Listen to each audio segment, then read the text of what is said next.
মনীষা পুনৰ এটা মিনি ব্লগলৈ আপোনালোকলৈ আহিলোঁ। যিহেতু আজি ৰবিবাৰ, মই ৰবিবাৰ মিনি ব্লগ আপলোড কৰোঁ। সেইকাৰণে ভাবিলোঁ আজি মই দুপৰীয়াৰ লাঞ্চত বনাম। যিহেতু আমৰ বতৰ চলি আছে, আম ওলাই আছে বাৰু বজাৰত। আম আৰু ব্ৰইলাৰ মাংসেদি বনাম বুলি ভাবিছোঁ। যদি কোনোবা মোৰ ভিডিঅ'টো নতুনকৈ চাই আছে, প্লিজ ছাবস্ক্ৰাইব কৰিব নাপাহৰিব। আৰু কেনেকুৱা লাগিলে ভিডিঅ'টো শেষলৈকে চাই কেনে জনাব। আৰু লগত থাকিব ৰঙালাও ফ্ৰাই বেচন দি। তো বলক বনাইছোঁ। এয়া মই বহাই দিছোঁ, ৰঙালাওখিনি বেচনেদি দি ফ্ৰাই কৰি লৈছোঁ।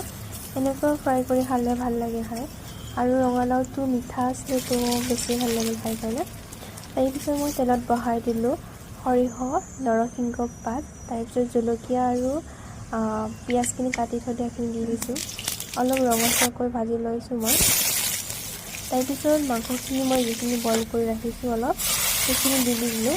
তাতে দিলোঁ মই আলু, আদা ৰচুন পেষ্ট, তাৰপিছত নিমখ, হালধি, তাৰপিছত দিলোঁ মই যিখিনি শুকান জলকীয়া তিয়াই ৰাখিছিলোঁ, তো সেইখিনি পেষ্ট কৰি দি দিছোঁ।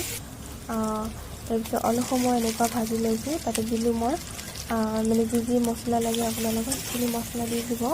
আৰু মোৰ যিখিনি মছলা লাগে সেইখিনি দি দিছোঁ। তাতে দিলোঁ মই আমখিনি। তাৰপিছত এনেকুৱা অলপ সময় ৰঙচুৱাকৈ ভাজি লৈছোঁ। তাৰপিছত দিলোঁ অলপ ঢাকনটো মাৰি। তাৰপিছত দিছোঁ মই হিচাপমতে পানী, মোৰ যিখিনি পানী লাগে। এয়াই আছিলে মোৰ আজি লাঞ্চ। কেনেকুৱা পালে আপোনালোকে জনাব।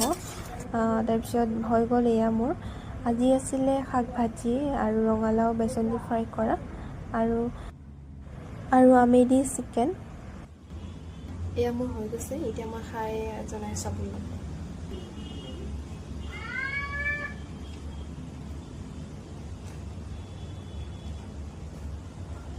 যিহেতু আমটো মিঠা আৰু টেঙা আছিলে, তো ভালেই লাগিছে বাৰু খাই কেনে। আপোনালোকে ট্ৰাই কৰিব পাৰে। তো আজিলৈ আহিছোঁ, নেক্সট ভিডিঅ'লৈ আপোনালোকক লগ পাই আছোঁ।